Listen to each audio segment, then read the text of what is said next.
now we need to understand next thing. How to go beyond the mind? How can we really understand that we can travel? It is not even traveling, it is just exploring. We can explore in all the space, vertically, horizontally, in all the direction. Not only vertically and horizontally, in all the direction, all the 360 degree, you can explore. How to bring this into the real experience? How to understand this? How to make it as a reality? Before I enter into a technique, before I give you the deeper understanding about the technique, I wanted you to ask any question. You can ask any question so that we can go into the next step. You are open to ask any question about this, what I have expressed. Excuse me, Swamiji. Please have a mic so that everyone will hear the question. I was thinking, what will be the consequence if we take the diagonal course? First of all, the horizontal line has to be understood as the worldly life. There is no starting point. What you say as a starting point of the horizon, the line can have a starting point, but in the worldly life there is no starting point in the reality. The same way, vertical line, the line cannot go beyond the goal. So I put the line. But in the spiritual life, there is no end.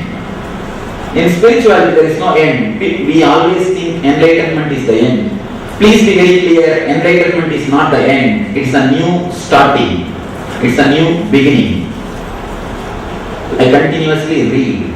People ask me, Swamiji, you are an enlightened person. Where are you reading still? I tell them, what do you mean by the word enlightenment? We always have an idea. Enlightenment is something like an end. No. It is ultimate, but it is not end. It is ultimate, but it is not end. The word ultimate is always understood in our mind, in our intellectual system as an end. But it is not. It's a new beginning of consciousness. What you understand as an end, surely enlightenment is something more than that. That is the reason the word ultimate has been used. Why we use the word ultimate to mention the enlightenment? Because whatever you understand, you can't equate that with enlightenment. So, the vertical line has no end. Horizontal line has no beginning. So you can't travel in diagonal path. You can't travel diagonally because you don't have 2 points to connect the line. One thing, you don't even have to connect the horizontal line and the vertical line because you can explore. First thing, when you say you want to connect the horizontal line and vertical line, again you have a difference of horizontal line and vertical line. You continue to maintain the difference between horizontal line and vertical line. You try to connect the both. I say there is no need to connect them. You can travel in both the line in the same time, in same space. Try to explore, try to travel in both planes in same time and in same space. Why should you choose?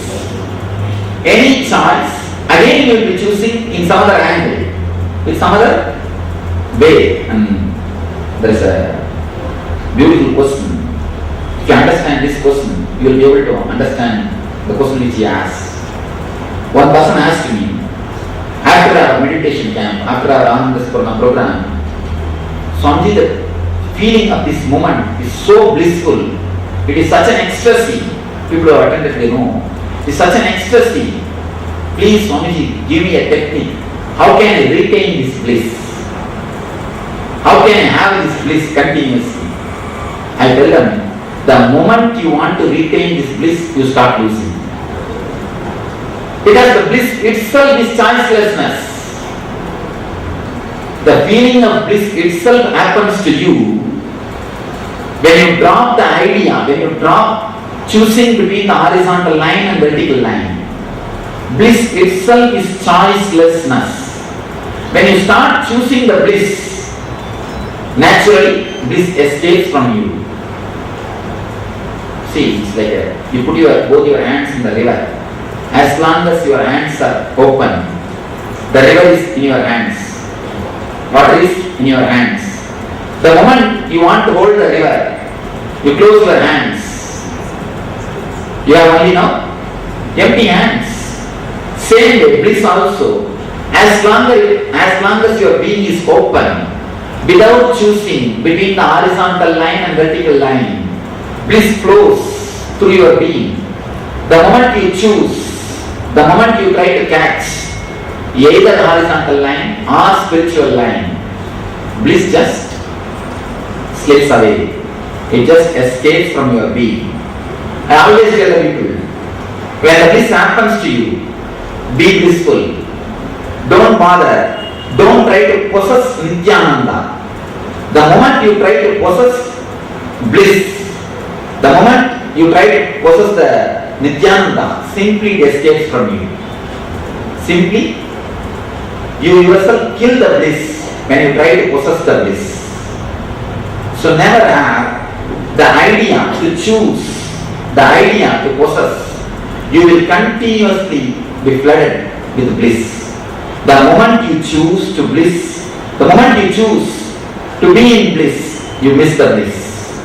The moment you choose horizontal line, or vertical line, or diagonal line, or the range you try to connect somewhere else, the moment you choose, you miss. Whether it's horizontal line, or a vertical line, or any other line. Perfectionism is the idea of choice. When the people who choose continuously, you can see they will be a perfectionist people. Continuously they will be expecting perfectionism. People who live in the choicelessness, you can see them totally relaxed, joyful, very relaxed. And one more thing, life cannot be perfect. If it is perfect, it can be only death. It can never be life. And I always feel, if you do one or two mistakes, you become more intimate to people. As long as you don't do any mistake, you don't respect others. It's a truth. As long as you don't do any mistake, you don't respect the people. You don't become ease with them. You keep only a professional relationship. When you do one or two mistakes, you start coming down. You relate to the people in a more simple way, in a more way of simplicity than in a professional way. Yes. So they have done a good thing by doing one or two mistakes. When some one or two organizing mistakes happen, you can relate with the people in a more simple way. We can see, when we do some mistakes, we prove I am also like you. When we behave perfectly, we try to prove that I am somebody unique than you. The real relationship never happens if things go well. Please be very clear, we have a wrong idea. If things go well, only then the real relationship happens. No. If things go well, only professional relationship happens. If things don't go well, if you do one or two mistakes, only then the real relationship starts happening. Yes. Yes. Please give the mic to him. Yes, you can ask. I'll repeat the question. I'll repeat this question and try to explain. So you were telling that the spirituality should not be a part-time affair, and it should be a full-time affair.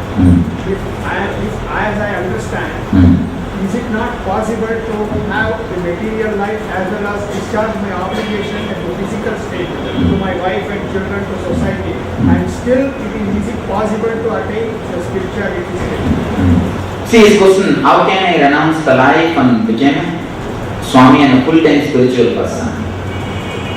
Here I emphasize from the beginning, please don't choose. Please don't think your spiritual life is something different from your so-called material life.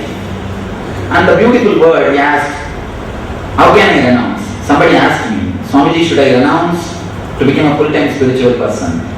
I told him, please renounce what you don't have, that is enough.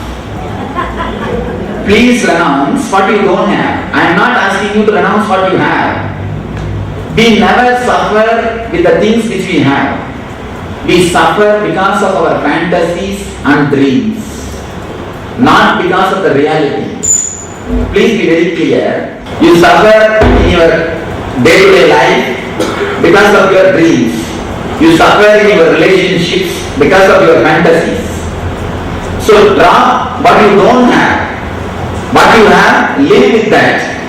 Whatever is okay. Whatever is not, drop that. If you renounce just what you don't have, that is more than enough. I don't ask you to renounce what you have. Please live with whatever you have. Don't allow what you don't have to interfere in your real life. When you live with your real wife, don't allow your fantasy to come in between you and your wife. When you live with your real car, don't allow your fantasy car to come in between you and your real car. When you live in your real house, don't allow your fantasy home, your dream home, to come in between you and your real home. That is what is my request. The whole spirituality is not about renouncing what you have, it's about renouncing what you don't have. So please renounce what you don't have, that is more than enough. Naturally, your whole life will be different. So here, I answer this question. I am not asking you to renounce your home or your life. I am asking you to renounce the idea that renunciation is the only remedy. Please renounce the idea of so-called renunciation. The renunciation should be understood in a different dimension. That is what they beautifully in Sanskrit they put Maya. Maya means Yama iti Maya, which is not there, but which gives you the trouble as if it is there, is Maya. The real life, actually the whole trouble is created not by the things which you have, but by the things which you don't have. You don't have, but you want to have. So renounce what you don't have, that is more than enough. There is no need for renouncing what you have. Renounce your fantasies. Renounce your dreams. That is more than enough. Nothing else is necessary. Next question.